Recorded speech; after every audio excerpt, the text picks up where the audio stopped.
Priroda koja nas okružuje svedoči o Božjoj ljubavi.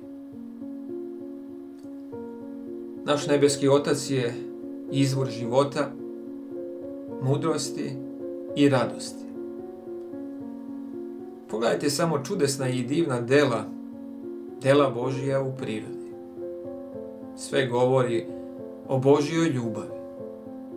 Sunčeva svetlost i kiša koji uveseljavaju i osvežavaju zemlju. Brežuljci, mora i doline. Bog je taj koji zadovoljava svakodnevne naše potrebe svih svojih stvorenja.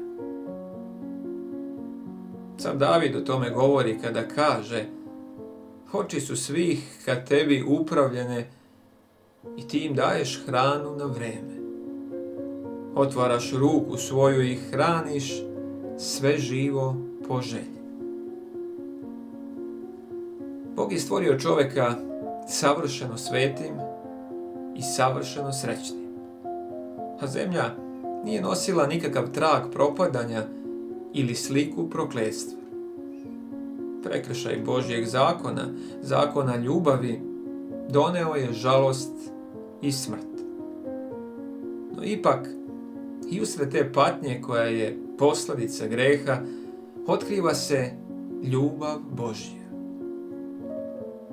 U Bibliji piše da je Bog prokleo zemlju zbog čovjeka. Trnje i korov, teškoće i iskušenja koje čovjekov život čine životom mukotrpnog rada i brige, određeni su za njegovo dobro, kao deo vaspitanja potrebnog u Božjem planu, koji bi ga uzdigao iz propasti i iz poniženja koji je doneo greh. Iako je zemlja opterećena grehom, ona ne govori samo o žalosti i o bedi. U samoj prirodi postoje poruke i nade, postoje utehe. Korov je posut cvetovima, a trnje je prekriveno ružama. Bog je ljubav i to je ispisano na svakom otvorenom pupoljku, na svakoj vlasi trave. Ptice koje ispunjavaju vazduh radosnim pesmama, cvetovi nežnih boja koji šire svoj miris, šumsko drveće sa svojim zelenim i bogatim krošnjem, sve svedoči o nežnoj brizi našega Boga i o njegovoj želji da usreći svoju decu. Sveto pismo kao njegova reč otkriva nam Božji karakter. Bog je lično u svojoj reči objavio svoju ljubav i svoju milost prema nama. Kada je Mojsije tražio od Boga da mu pokaže svoju slavu, Bog mu je odgovorio: učinit ću da prođe sve moje dobro ispred tebe. Bog je prošao pored Mojsija i objavio: ja sam Gospod, Bog milostiv, žalostiv, spor na gnev i obilan milosrđem i istinom, koji čuva milost na hiljadama, prašta bezakonja, nepravde i grehe. On je spor na gnev i obilan milosrđem, jer mu je mila i draga milost. Bog je svojim delima i na nebu i na zemlji povezao naša srca sa sobom. Bog je želeo da nam se otkrije preko svojih dela u prirodi. No, iako svi ovi dokazi postoje, Sotona je zaslijepio umove ljudi, tako da su ljudi u strahu gledali na Boga, smatrajući ga strogim i nemilostivim. Sotona je naveo ljude da zamišljaju Boga kao strogoga sudiju koji je okrutan i pun zahtjeva. Zato je Isus i došao da živi među ljudima, jer je bilo potrebno da ukloni ovu mračnu sliku o Bogu, otkrivanjem Božje ljubavi svetu. Božji sin je sišao sa neba da objavi Oca. Boga niko nije video nikad kaže Jovan. Jedinrodni sin koji je u naručju očevom, on ga javi. Kada je jedan od učenika upitao, pokaži nam oca, Isus je odgovorio, toliko sam vremena sa vama i nisi me poznao, Filipe, koji vidi mene, vidi oca. Pa kako ti govoriš, pokaži nam oca? Isus je, opisujući svoj zadatak na zemlji, rekao, Gospod me je pomazao da javim evanđelje siromasima, poslao me je da iscelim skrušene u srcu, da propovedam zarovljenima da će da budu oslobođeni, slepima da će da progledaju, da robove oslobodi. To je bio njegov rad i njegova služba. Isus je, hodajući zemljom, činio dobro ljudima i lečio sve koje je Sotona nadvladao. Postojala su mnoga sela u kojima se ni iz jedne kuće nije čulo uzdisanje bolesnih, zato što je Isus, prolazeći kroz ta sela, lečio sve njihove bolesnike. Njegova služba ljudima je dokazala njegovo božansko pomazanje.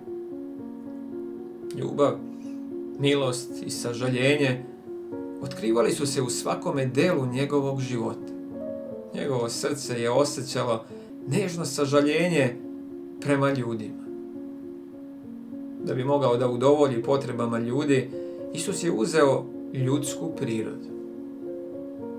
Oni koji su bili najsiromašniji i najskromniji nisu se ustezali da mu priđu. Privlačio je i malu decu. Isus nije skrivao ni jednu reč istine, ali je svaku reč u ljubavi iznosio. U svom odnosu s ljudima pokazivao je uzvišeno, istančano razumevanje i ljubaznu pažnju. Nikada nije bio grub, nikada nije zadao bol osjetljivoj duši. Govorio je istinu, ali u ljubavi. Osuđivao je licemjerstvo, neverstvo i greh. Plakao je nad Jerusalimom, gradom koji je voleo, a koji je odbio da ga primi, da primi njega koji je put, istina i život. I dok su ga odbacivali, on ih je posmatrao sa žaljivom nežnošću. Njegov život je bio život samoodricanja i brižnoga staranja za druge. U njegovim očima svaki je čovjek bio dragocen. To je bio Hristov karakter. Karakter koji je otkriven u njegovom životu. To je bio Božji karakter. Isus je živeo, patio i umro da bi nas spasao. Postao je čovjek bola da bismo mi imali deo u večnoj radosti. Bog je svome sinu punom milosti i istine dopustio da dođe iz sveta slave na svet pokvaren i uništen grehom, na svet pomračen senkom smrti i prokletstva. Dozvolio mu je da napusti naručje očeve ljubavi, obožavanje anđela na nebu i da pretrpi sramotu, da pretrpi uvrede, poniženje, mržnju i smrt. Prorok Isaija u Starom Zavetu kaže za Hrista da ukor beše na njemu našega mira radi i da se ranom njegovom mi izlečismo. Gledajmo ga samo u pustinji, u Gecimani, na krstu. Božji sin je uzeo na sebe teret greha. On je bio jedno sa Bogom. Osjećao je u svojoj duši užasnu odvojenost koju je greh napravio između Boga i čovjeka. To je sa njegovih usana pokrenulo bolni uzvik. Bože moj, zašto si me ostavio? Teret greha, osjećanje odvajanja duše od Boga slomili su srce Sina Božijeg. Jer Bog je toliko voleo svijet da je i Sina svoga jedinorodnoga dao.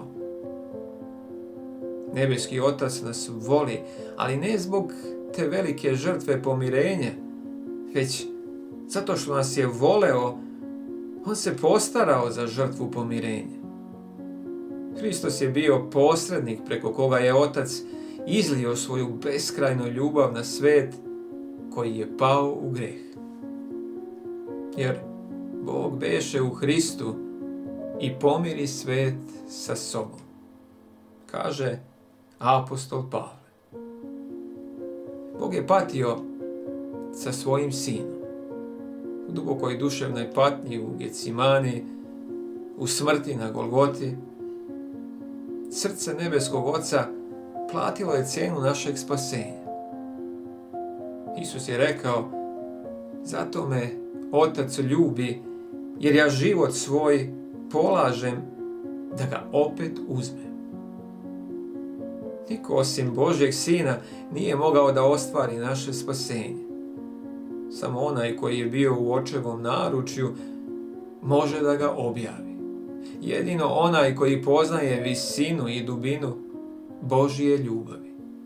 Jedino on može i da je objavi. Ništa manje od žrtve koju je prineo Hristos umjesto grešnog čovjeka. Ništa manje nije moglo da izrazi Božju ljubav prema izgubljenom ljudskome rodu. Jer Bogu tako omilje svet, da je i Sina svoga jedinorodnoga dao. On ga je dao ne samo da živi među ljudima, da nosi njihove grehe i da umre kao njihova žrtva. On ga je poklonio grešnom ljudskome rodu. Isus, koji je bio jedno sa Bogom, neraskidivim vezama povezao se sa sinovima ljudskim. Isus se ne stidi nazvati nas braćom, kaže apostol Pavle. Isus je naša žrtva, naš branitelj, naš brat koji pred očevim prestolom nosi naše ljudsko obličje i u večnim vremenima bit će jedno sa rodom koji je iskupio. Sin čovečiji. A sve to zato da bi čovjek bio podignut iz propasti i poniženja koje je stvorio greh. Cena koja je plaćena za naše spasenje, ta beskonačna žrtva našeg nebeskog Oca, koji je dao svoga Sina da umre za nas, treba da pokrene u nama ta uzvišena shvatanja o tome šta možemo da postanemo u Isusu Hristu. I dok je nadahnuti apostol Jovan posmatrao visinu, dubinu i širinu te očeve ljubavi prema rodu koji gine, ispunjen obožavanjem i strahopoštovanjem, ne nalazeći prikladan jezički izraz koji bi iskazao veličinu i nežnost te ljubavi, pozvao je svet da je posmatra. Vidite kakvu nam je ljubav dao Otac, da se deca Božja nazovemo, kaže Jovan. Kolika se vrednost ovim rečima daje čoveku. Sinovi ljudski su svojim prestupom Božjeg zakona postali Sotonini podanici. Verom u žrtvu Hristovog pomirenja, Adamovi sinovi mogu da postanu Božji sinovi. Hristos je uzdigao čovečanstvo, uzimajući na sebe ljudsku prirodu. Takva ljubav se ne može ni sa čim uporediti. Deca nebeskog cara. O, dragocjenog li obećanja. Tema za najdublje razmišljanje. Neuporediva Božja ljubav koja je usmjerena prema svetu koji ga nije voleo. Ova misao ima moć da pokori dušu čovjeka i da dovede ljudski um u pokornost Božjoj volji.